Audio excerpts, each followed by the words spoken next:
Hello, this is Lord Ogün with Black Metal Knights Productions, and I'm sitting down here with Andrew from Empyrean Throne, and we're going to talk about the band, a little bit about their new album, Chaos Born, and everything else.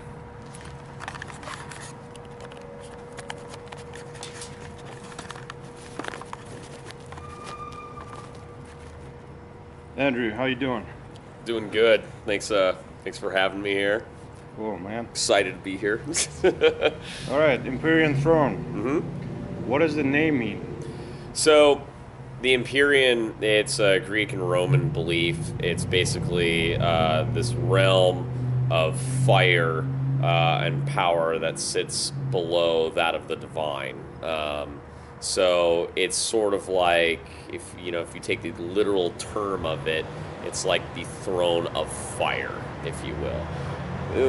We in the band have a belief that is the Empyrean is also where chaos emanates from as well, that raw power. So yeah, the throne of chaos and fire, basically as the Greeks and Romans would have it. And it awesome. Seemed like it had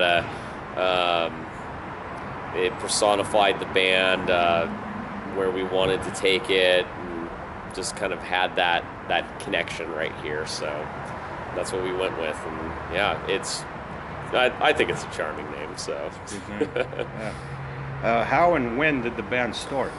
We started back in 2011. It did a lot of live shows, just kind of focused on getting a couple songs together that we felt were strong.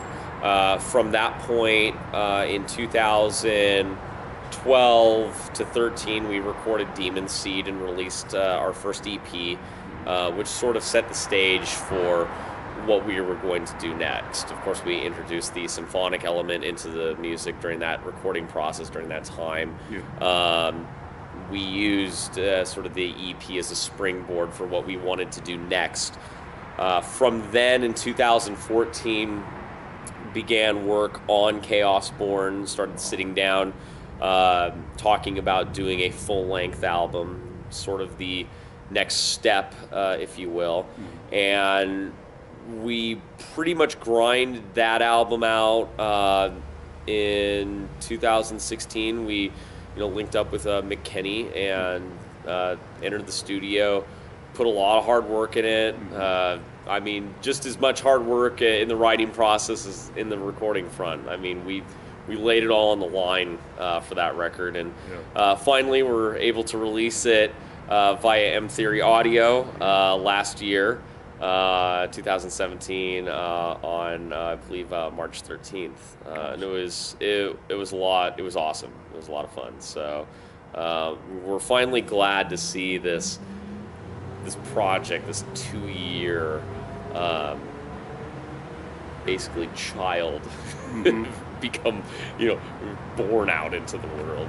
So yeah, and I mean the goal with Chaos Born from the get-go was to just push beyond our limits as musicians and to one-up ourselves with the bar that we had set at Demon Seed. The joke is that we went in trying to make Demon Seed completely obsolete. So, and that's what I, think we accomplished. That's awesome. Not to say that our EP's bad or anything for a first offering, but it's like we wanted to push ourselves. Yeah. When it comes time to write the next thing, it'll be the same mindset behind that. So just all the way. Yeah, all the way. No half-assing it. 100%. You give it your all. You bleed. You sweat. You put your fire into it. That's so, awesome. Yeah.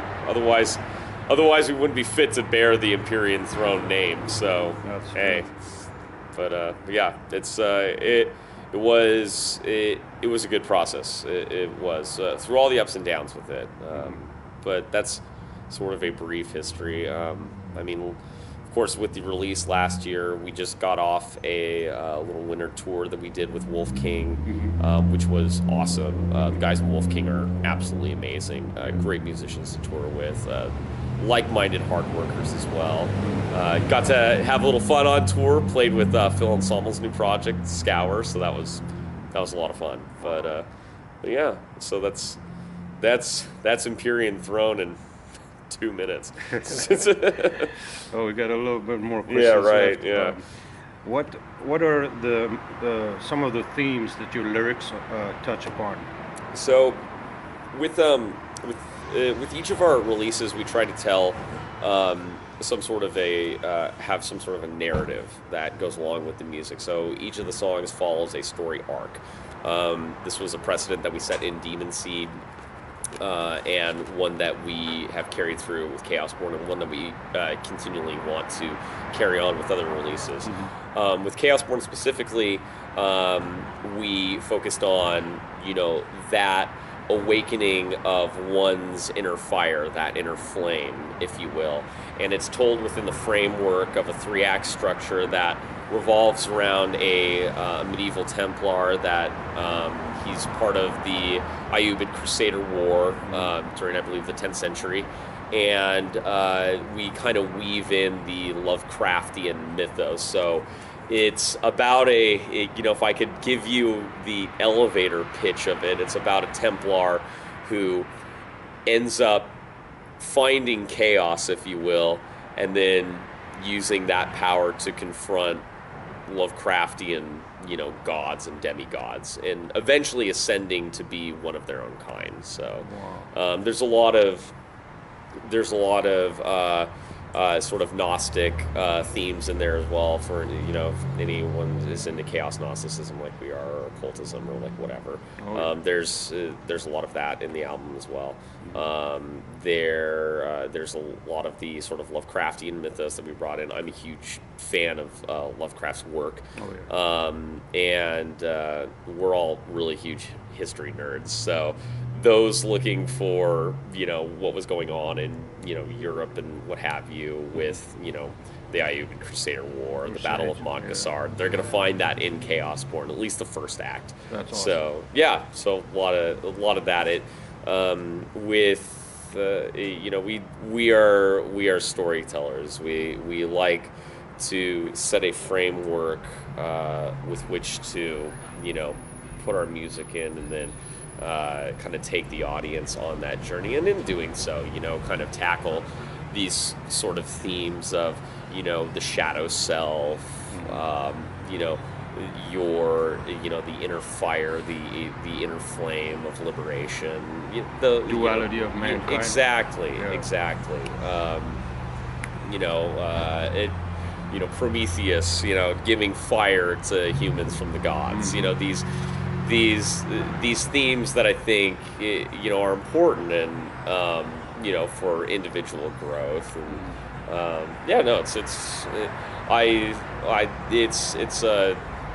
think it's a fun vehicle for us to do that, and I think an appropriate one, and again, we're storytellers. Very appropriate.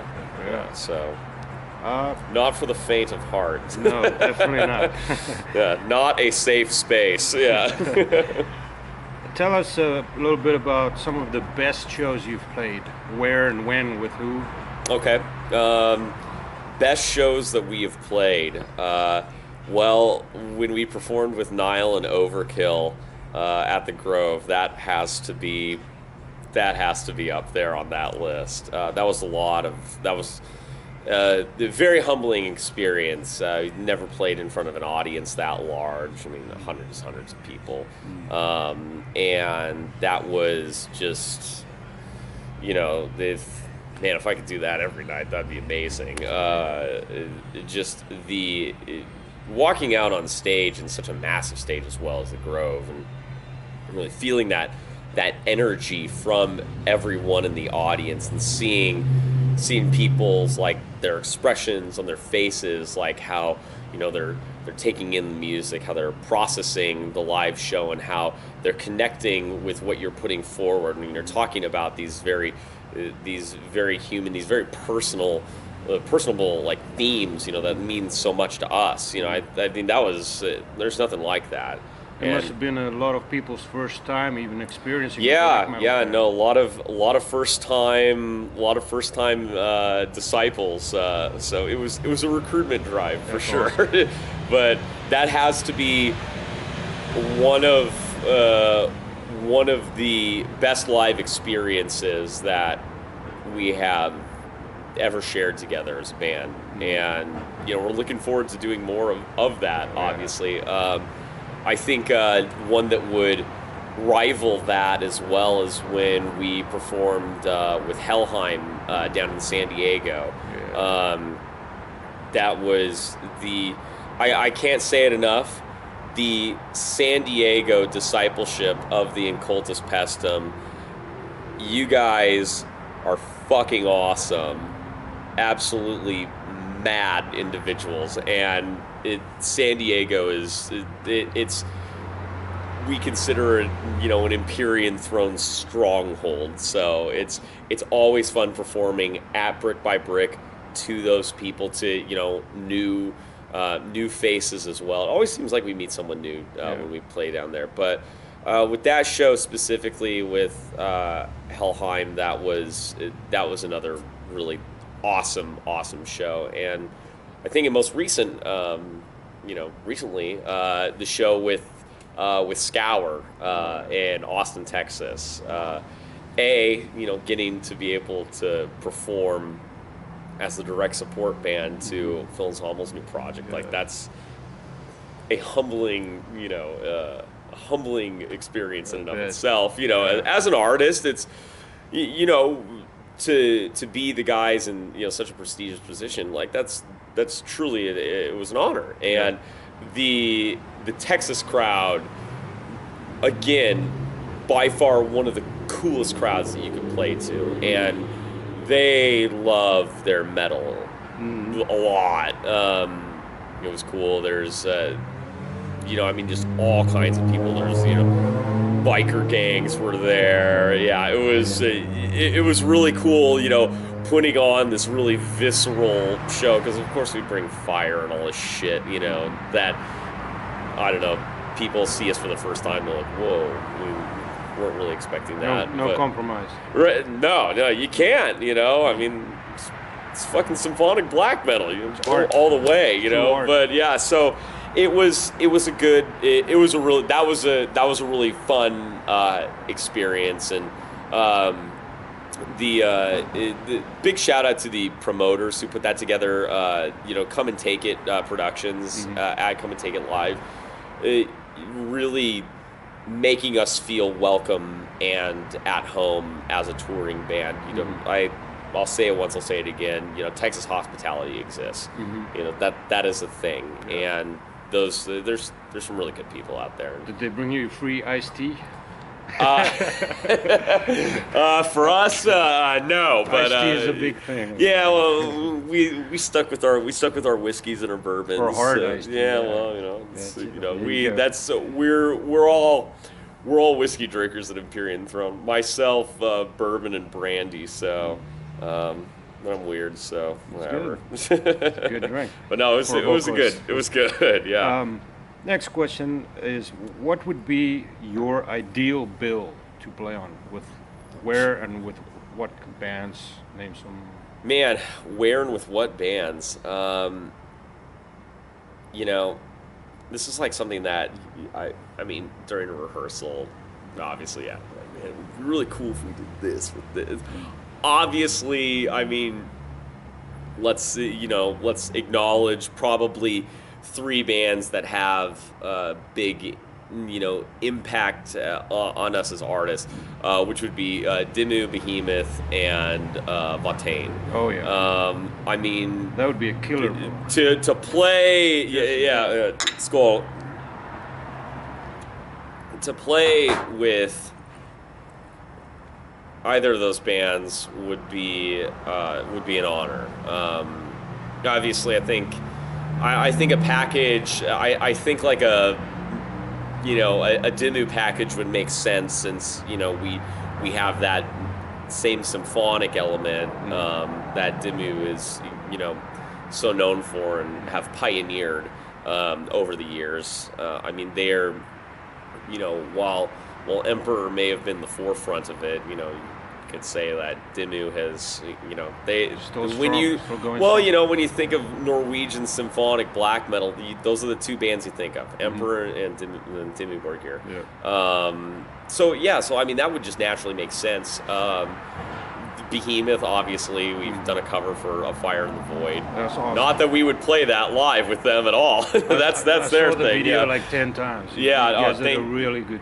Thank job. you.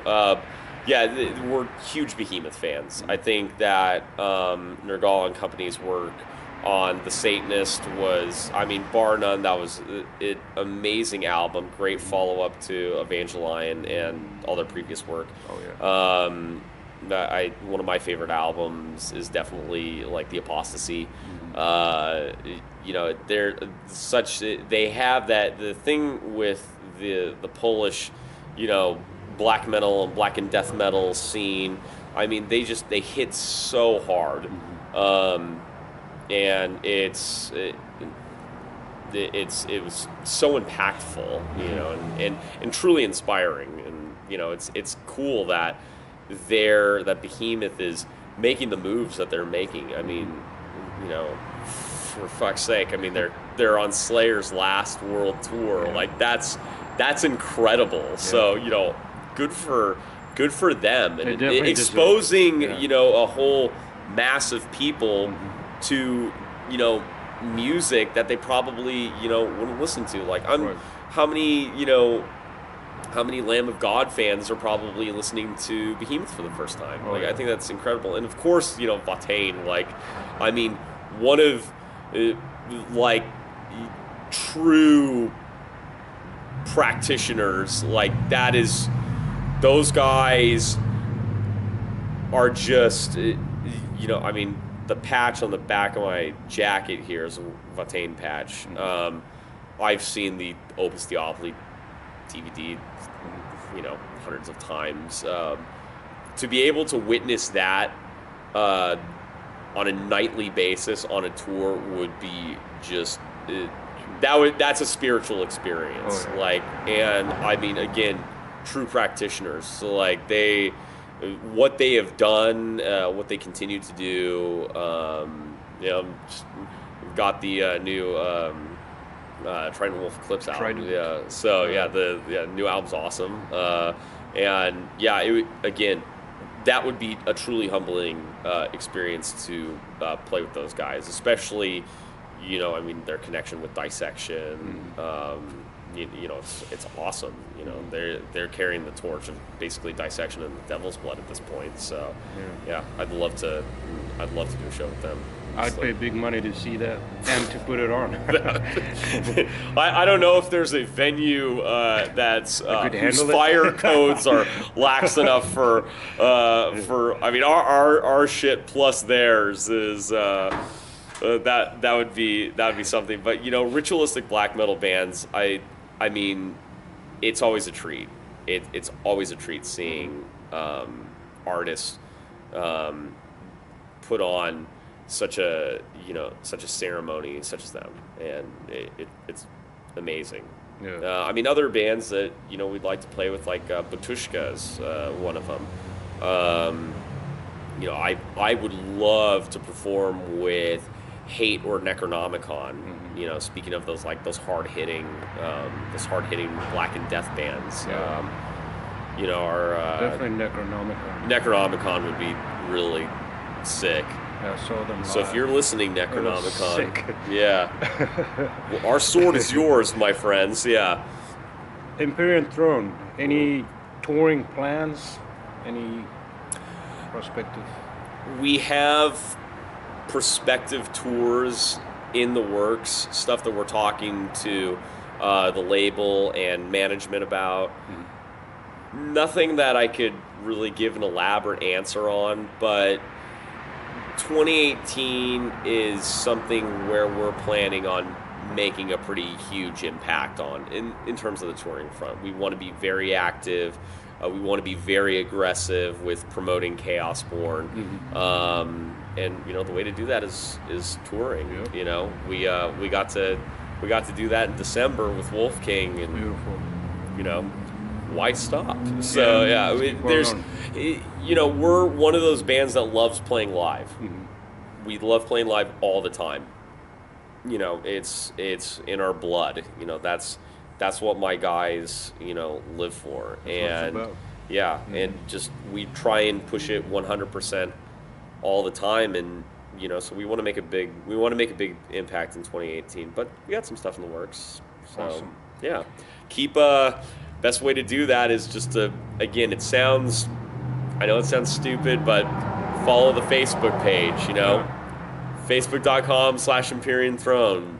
Find us on Instagram. It's like, as soon as we have something announced, that's where you go. So yeah, but we're working on doing some big stuff this year. Awesome. Why did you choose black metal?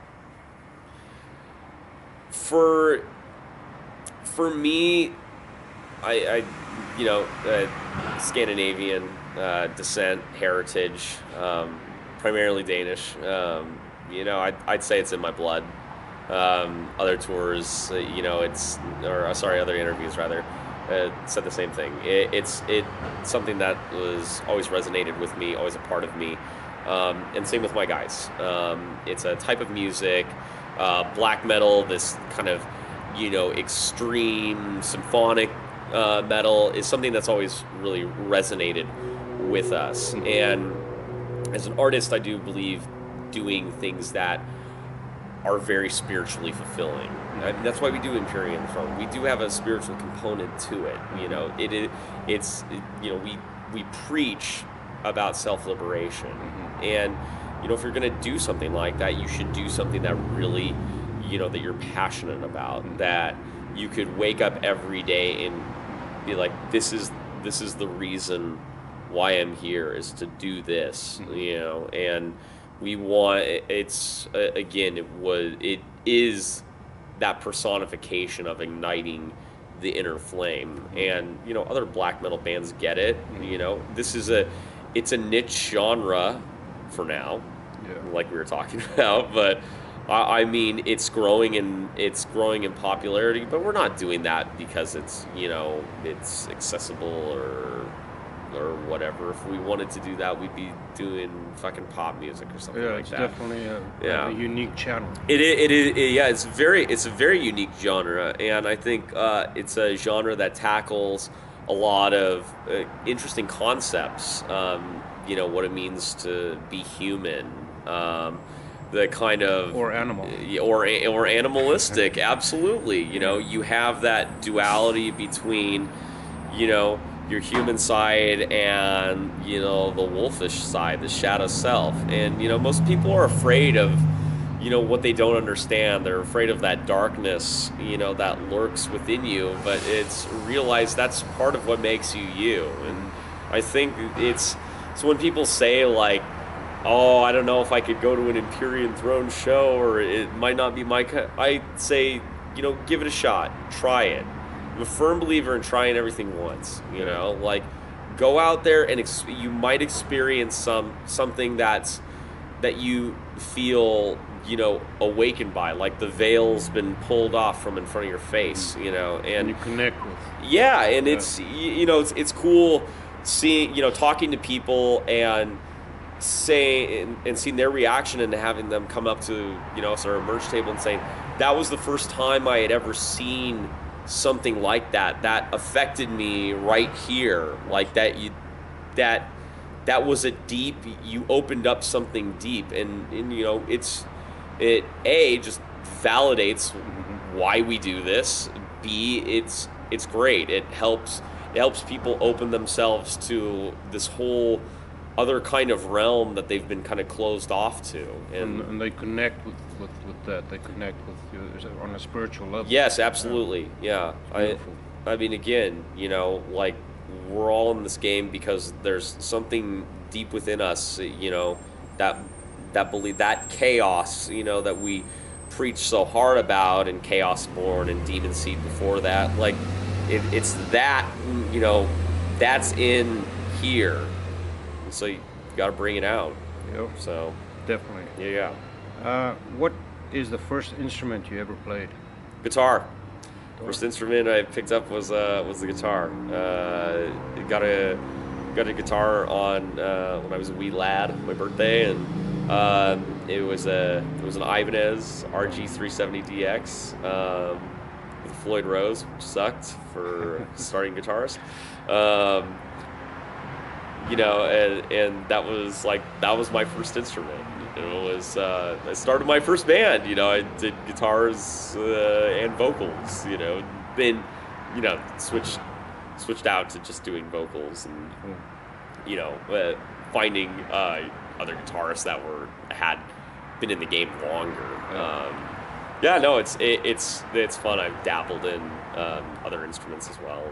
But yeah, the first instrument was a guitar. Awesome. Thinking about, I've been entertaining the idea of picking up something weird, just to add to Empyrean Throne's repertoire of sound.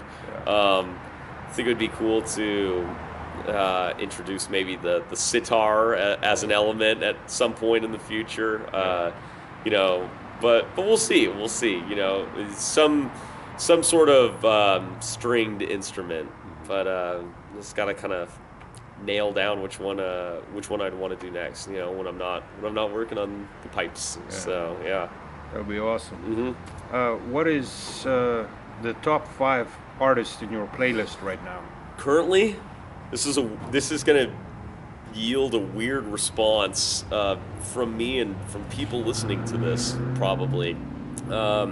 So of course I've picked up the new Wolfe album, which is awesome. So I've been going, exploring that album, going through it, pulling apart the different layers. So they're in there. I'm a big Wolfe fan. I don't care what anyone says about them. They're fucking awesome. So I've been definitely nerding out to everything in their discography. I've also been listening to a lot. I'm a big fan of what Mick Gordon did on the Doom soundtrack. So, us Empyrean Throne guys, we like our video games and we like our violent video very games. Dark stuff. That's very dark. Fuck yeah, and just if you watch Mick Gordon's documentary on his YouTube channel about how he created that soundtrack, it's phenomenal. Mm-hmm. About what he did. Taking that original, Doom theme, and then basically getting hold of like a 9-string guitar and then transposing it over to that and all the different, layers that he added on top of that. It's really incredible. So I've been listening a lot to him.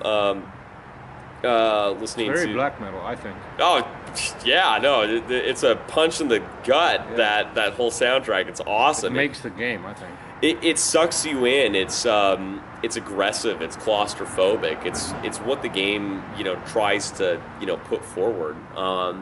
Let's see. Been listening to a lot of Satyricon lately. One of my favorite songs by them is Phoenix. Yeah. Yeah, what they did with Sievert Hayem. That song is really cool. And again, that's. Weird choice because it's like a Norwegian band doing something with a pop awesome. Singer, but I think it's sick. It sounds great. There's so much right now. There's just so much out there that's coming out. Septic Flesh has a new album. It's just like it's hard to, it's been fun just going between different ones. But yeah, I've just been raging the Wolfe album. And Powerwolf. It's so good. That's good. Yeah. If we could play with Powerwolf, we would totally fucking do that. So there's another one on the bill. Yeah, let's put that on the bill of top bands that Empyrean Throne wishes they could perform with. Yeah. Have them open. No, we would not. No, let's no, please, no. We would not have them open. We are not. I am not worthy to follow up Army of the Night with those guys. After you guys. Yeah, absolutely, yeah. No, we'll direct support them. Yeah. Where will Empyrean Throne be in 5 years from now? Well, if we go by 2-year album releases, let's just say, I mean, we should have a couple records under our belt. The goal with this band is to get us over to Europe. That is the goal. We want to play there. We want to play in front of that crowd, the birthplace of, the music that we perform. Wacken? Wacken, Brutal Assault, Tuska in Finland, Copenhagen, Denmark. All these. I mean, even for playing like some more mainstream festival like Roskilde, that would be great. Or one of the many UK festivals like Zonosphere. Is Zonosphere still a thing? I think so. Yeah. I mean, any of those festivals. So we have some fans that message us like, you should play Damnation Fest in Scotland. Like, yeah, no, we want to do that. Like, that's what we want to be doing, is playing European festivals, playing in Europe in general. I think that something that I have been talking to the guys with, and something that we've been really kind of kicking around is, if you look at the world by markets, this is sort of like business, whatever. A lot of Western Europe gets a lot of big tour packages. Eastern Europe does not. I'd like to play there. Yeah. I want to play in Eastern Europe, and take it to the brink right before getting arrested in like some Russian jail. Yeah, it's rough. We don't want to. Behemoth did that. We don't want to do that. Not on purpose. No, not on purpose. That was a visa issue. Yeah. That was a a Russian consulate's problem. Yeah, but no, I would totally love to play, Lithuania, Estonia, Latvia, Czech Republic, any of those places, Ukraine, Russia, Hungary. I mean, these are places that have this yearning for this type of music. Yeah. It'd also be fun to play in Norway. Yeah, definitely. give the Norwegians a run for their money. Taste. You're American? Oh, okay. Yeah. Which is the next question leading to if you could tour any 3 countries in the world, I guess the top 3 countries, which would it be? Well, let's we'll stay on that Eastern European kind of thing. Okay. I think it would be really cool to play in Poland, Czech Republic, and Romania. Poland, because Polish bands these days, they're really sort of the forefront of that Black and Death scene. They're really coming out swinging, and it's not just Behemoth that's doing it, but you got Hate in there leading the charge as well. The Poles historically, as a people, have endured so much, anguish and just, nothing that, like, the stuff that us in the United States, like, can't even fathom. Like, they were occupied by Nazi Germany and then the Soviet Union. It's been a constant war zone over there in, like, medieval Europe. It's crazy. And I think that's sort of fertile breeding ground for, like, just dark music. Yeah. So, and, I hear, I've met a lot of people from Poland. They're just the coolest, neatest people on the planet. They're really sort of like, Jesus, man. Yeah, they drink like fucking fishes. Yeah. There was a story, if we could divert for a second. A cousin of mine was showing me around Aarhus when I was over in Denmark, and her friend was telling us that they ran into a couple of Polish guys at Wacken, and they were all drinking, vodka and everything, and he said, "Oh, like, do you have some extra vodka?" And there's 3 Polish guys, and they're like, "Oh, we only have 7 bottles for us." And and so we're gonna run out. Like, we can't spare any. And he's like, oh yeah, 7 for the 3 of you for, you know, 4-day festival. That makes sense. And they're like, no, we have 7 each, but we're going to run out. So like, they were very adamant about that. So yeah, the polls seem like a fun bunch. Yeah. Diverting to when I say the Czech Republic, I mean, Prague is one of the most beautiful cities in the world. It would be amazing to play there. Again, a city and an area with such, you know, rich history. You know, anytime that you get into these, you know, former Soviet Union, Eastern Bloc countries, you know, there's just a lot of like really fascinating stuff. You know, just on the historical level. I believe they have. Correct me if I'm wrong. Do they have the skeleton cathedral there? The cathedral or the mausoleum that's made entirely out of bones. Romania or it's one of the it's in that area. Yeah. Regardless, the Czech Republic would just be totally sick to play there. And then of course Romania. I have always wanted to visit Vlad the Impaler's castle, to set foot in the place that Vlad Trepes III basically. I'm with you on that, bro. Yeah. I fucking kind of wondered about that. Oh, dude, Vlad. Going to like fucking Romania and fucking checking that shit out. Absolutely, absolutely. Yeah, man. But yeah, I would love to set foot in Vlad the Impaler's castle and just, you know, where all the vampiric folklore stems from. I mean, it comes from that part of the world in old Wallachia, where we wouldn't have, you know, Bram Stoker's Dracula, you know, Van Helsing, any of this kind of like shit, all that you know. historic shit, fuck, man. Yeah, so it's like, a lot of that shit's fucking real too, with like all the impales and shit and everything. Yeah, that's like absolutely fucked up, man. Yeah, no, absolutely. Yeah, I'm right there with you on that. You know. Why don't we? I'll pick it up here. I'm gonna go use the restroom. Okay. Yeah. Ugh.